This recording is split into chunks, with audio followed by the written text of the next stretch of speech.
जीवन में खुशी पाई बड़ बड़ कारण दरकार पड़ेनि किसी किसी छोट छोट मुहूर्त भी मनुष्यर मन को सबुठ अधिक खुशी दे था। जेहेतु समर वेकेशन शेष हो जाता हॉस्टल जावा पूर्व पिला खुशी आनी देती किसी चॉकलेट से भी मो नहीं आसते पेन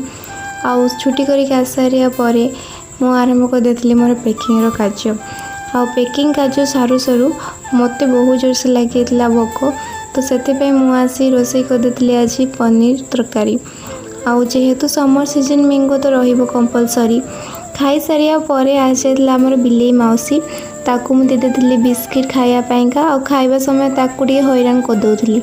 आ मत ना सन्धार इच्छा है गुपचुप खायापाई तो से मुझे मार्केट आ मार्केट आसिक मोपाई पापड़ी चाट ऑर्डर दे देती आ पापड़ी चाट खाई सारा पर भी मो पापी पेट पूरी नाला मुझे आसी रोल नापाईका आ एग रोल नहीं कि पलि आसती घर को।